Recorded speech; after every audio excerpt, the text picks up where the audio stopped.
এবার দু একটি ফাইল নয়, বরং লাখ লাখ পৃষ্ঠা, ছবি আর হাজারো ভিডিও প্রকাশ কুখ্যাত যৌন অপরাধী জেফ্রি অ্যাপস্টাইনের কেলেঙ্কারিতে এনেছে নতুন মোড়। মার্কিন বিচার বিভাগের প্রকাশিত এসব নথিপত্র নিয়ে যুক্তরাষ্ট্রের রাজনীতিতে বইছে সমালোচনার ঝড়।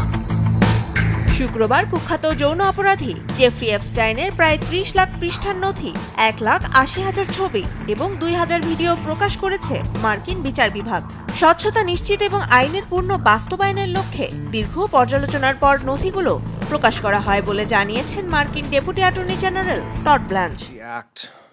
অনেক পর্যালোচনার পর নথিগুলো প্রকাশ করা হয়েছে। এগুলোতে রয়েছে প্রচুর পরিমাণে বাণিজ্যিক পর্নোগ্রাফি ও ছবি, যা অ্যাপস্টাইন ফাইল থেকে জব্দ করা হয়েছে। তবে ভুক্তভোগীদের নিরাপত্তার স্বার্থে অনেক নথি প্রকাশ করা হয়নি।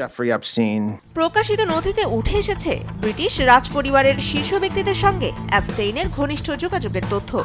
এছাড়া প্রিন্স অ্যান্ড্রুর সাবেক স্ত্রী সারা ফার্গুসনের সঙ্গে অ্যাপস্টাইনের ইমেইল যোগাযোগও প্রকাশ পেয়েছে। নথিতে যুক্তরাজ্যের প্রভাবশালী রাজনীতিক লর্ড পিটার ম্যান্ডেলসনের সঙ্গেও অ্যাপস্টাইনের আর্থিক যোগাযোগের তথ্য রয়েছে। প্রযুক্তি উদ্যোক্তা ইলন মাস্কের সঙ্গে অ্যাপস্টাইনের ইমেইল যোগাযোগও নথিতে উঠে এসেছে।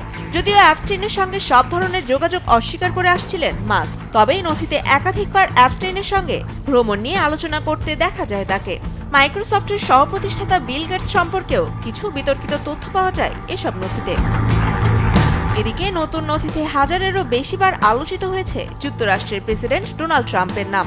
নথিতে ট্রাম্পের বিরুদ্ধে কিছু অভিযোগের তালিকা থাকলেও সেগুলো মিথ্যা ও ভিত্তিহীন বলে অভিহিত করেছে মার্কিন বিচার বিভাগ।